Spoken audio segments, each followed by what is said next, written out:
Charlotte Mauchien, bonsoir. Vous êtes psychologue aux cliniques universitaires Saint-Luc. Alors on le voit dans les témoignages aujourd'hui, à l'occasion des commémorations, beaucoup d'émotions, beaucoup de souffrance aussi pour ces personnes qui ont vécu ces attentats. Dans la prise en charge après 3 ans, on en est où au niveau psychologique ? Ça dépend vraiment d'une personne à l'autre. Les personnes réagissent de manière très différente. Il y en a certaines qui se sont plus ou moins tout à fait remis de ce traumatisme. Il y en a d'autres qui ont beaucoup plus de difficultés à reprendre une vie normale. Et sans doute que ça durera encore des années, si pas toute leur vie, avec des conséquences sur différents aspects de la vie au quotidien. Oui. Ce que vous nous dites aujourd'hui, c'est qu'on n'en sort jamais, ou en tout cas on en sort très différent.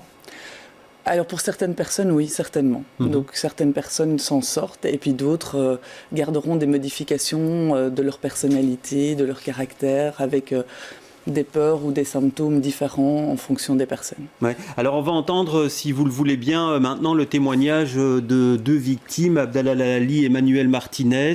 Ils ont été blessés lors de l'attentat de l'aéroport. Alors ils étaient nos invités cette semaine. Et ces 2 personnes souffrent encore physiquement, évidemment, mais aussi psychologiquement. Écoutez-les.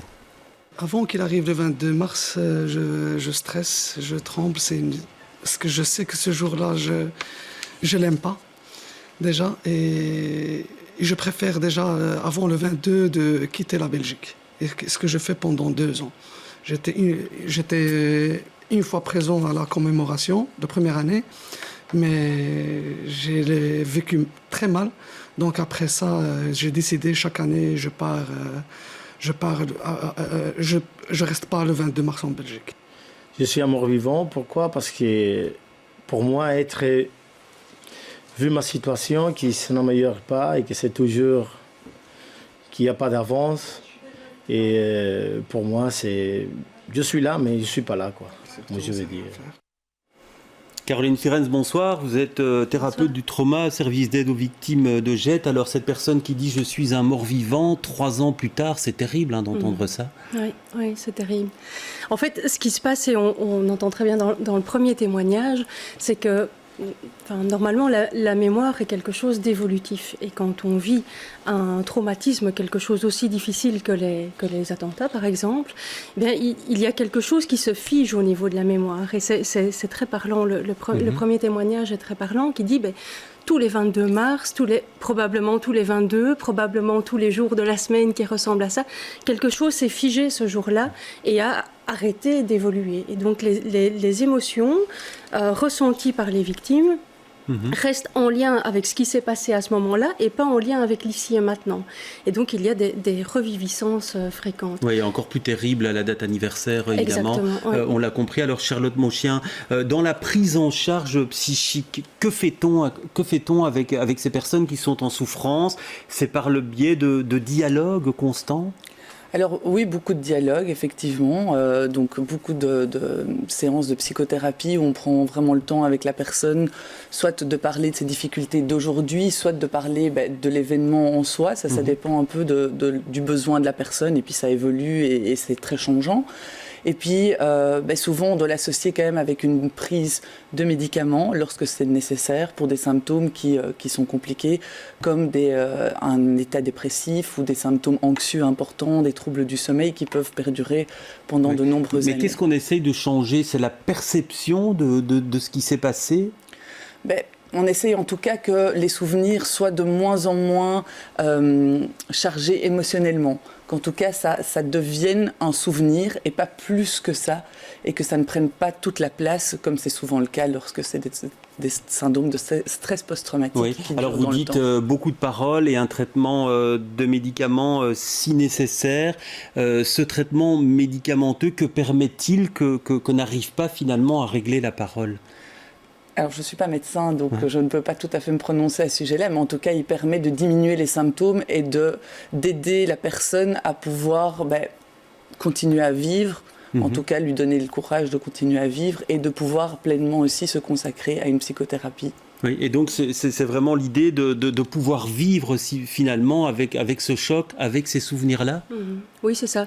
Mais comme le disait Charlotte, c'est vraiment le fait de faire passer ce souvenir-là dans une mémoire qui est plus rationnelle, qui est plus liée à l'intellectuel, et de le sortir de la mémoire émotionnelle pour que ça devienne un événement neutre au niveau émotionnel, enfin neutre ou en tout cas moins douloureux.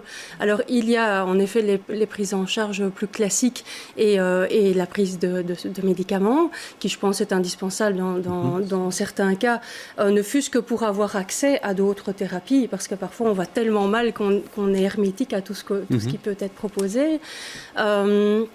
Moi, je pratique l'hypnose conversationnelle, donc la thérapie brève du trauma, qui n'a de bref que son nom souvent. Oui, parce et pour nous expliquer rapidement en quoi ça consiste. Alors, rapidement, en quoi ça consiste, c'est qu'on va aller revisiter en état modifié de conscience des événements qui ont été traumatisants, donc qui ont figé quelque chose, comme je l'expliquais tout à l'heure, dans la mémoire émotionnelle, pour remettre du mouvement dans tout ça. Donc, pour que la personne arrive à se remettre en mouvement et à prendre une certaine distance par rapport à ce qui s'est passé, et du coup à reprendre une vie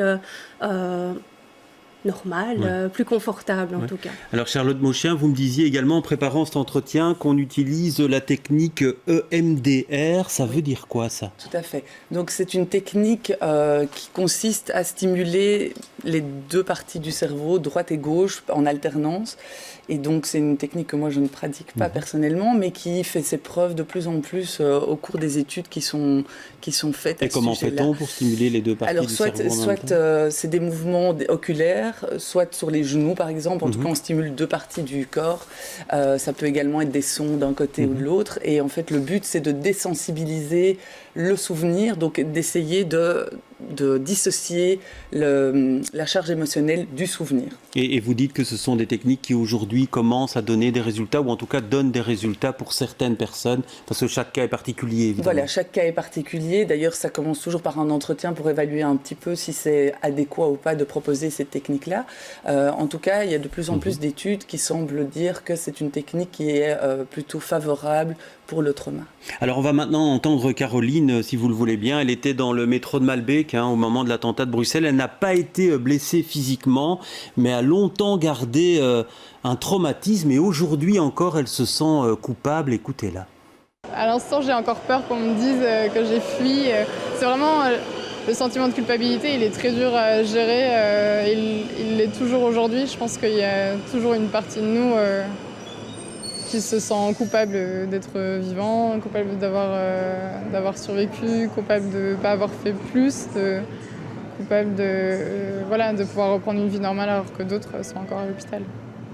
Voilà, alors elle a décidé d'écrire un livre pour exorciser ce sentiment de culpabilité, entre autres. Alors, c'est avoir honte pour certaines personnes et vivre aujourd'hui avec ça. Comment fait-on pour cette prise en charge-là ? La prise en charge, moi j'utilise de nouveau l'hypnose pour ça.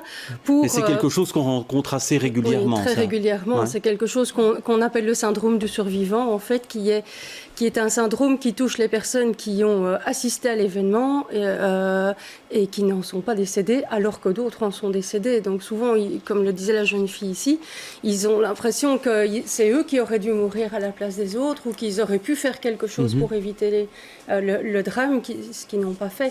Donc l'idée, c'est peut-être aussi qu'inconsciemment, ils voudraient avoir été actifs dans la situation où ils n'ont pu être que passifs. Et donc, moi, je travaille ça de cette manière-là, de leur permettre d'être actifs. Ce que nous ont dit certaines victimes, c'est que ces troubles-là apparaissent parfois beaucoup plus tard, après l'événement. Oui, tout à fait. Donc ça, c'est souvent parfois, il y a des traumas différés, et donc c'est des personnes qui, pour une raison ou une autre, ne développent pas forcément de symptômes dans un premier temps, et puis ça peut venir bien après, soit provoqué par un événement de vie, soit simplement parce que c'est des gens qui se sont occupés d'autres personnes qui ont été blessées, par exemple, ou bien eux-mêmes ont été blessés. Le jour où ils sortent de l'hôpital et où il n'y a plus de soins corporels, tout d'un coup, ils peuvent commencer à avoir des symptômes psychiques. Et la reconnaissance de la souffrance, dans ce cas-là, est très difficile, puisqu'elle n'est pas visible, quoi. Donc c'est un handicap en plus pour ces personnes, on imagine. Oui. Je pense que l'entourage est souvent dans un déni de la difficulté en disant mais t'as de la chance, tu t'en es sorti, profite de la vie. Et je pense que le déni de ce genre de situation ne fait qu'amplifier la culpabilité. Donc c'est important de reconnaître cet état-là, de le traiter, mais c'est aussi important pour la famille. Alors c'est vrai qu'il y a un des témoins, Abdallah Lalali, qui disait que sa femme s'est beaucoup occupée de lui et disait ma femme aussi est une victime et donc l'entourage aussi parfois ressent ce genre de troubles. Ah oui, ça c'est certain, c'est que l'entourage est impacté parce que la personne est différente, la personne souffre et que donc de toute façon ça impacte toutes les sphères de sa vie et c'est ça qui est souvent compliqué aussi, c'est que la famille peut être très soutenante et puis à un moment donné dire bon ben maintenant c'est bon, la vie normale doit reprendre son cours. Or pour les victimes souvent c'est impossible. Alors je vous propose de découvrir un dernier témoignage, celle d'une maman et de sa fille qui ont vécu l'attentat de l'aéroport, qui s'en sont sortis sans être blessés et qui disent avoir aujourd'hui surmonté les souffrances psychologiques. Écoutez, c'est un témoignage recueilli par Marie-Noëlle Dinan. J'ai l'impression qu'il y a des difficultés qui ne sont plus des difficultés, qu'on traverse la vie avec beaucoup plus de sécurité et des questions qu'on ne se pose plus. Moi, j'ai l'impression d'avoir peur de peu de choses. Je me lance dans la vie assez sans beaucoup de difficultés. J'ai l'impression que c'est peut-être dû au fait que je n'ai plus peur. Je ne sais pas, je n'ai plus peur parce que certainement j'ai eu très peur, donc je n'ai plus peur. C'est pas que j'ai peur ou quelque chose comme ça, mais c'est juste que... La vie continue ? Oui, la vie continue et ce qui tue pas, ça rend plus fort. Et voilà. Tu te sens forte aujourd'hui ? Je me sens pas forte, mais avec tout ce qu'on a fait, tout ce qu'on a enduré, et je trouve que on est quand même...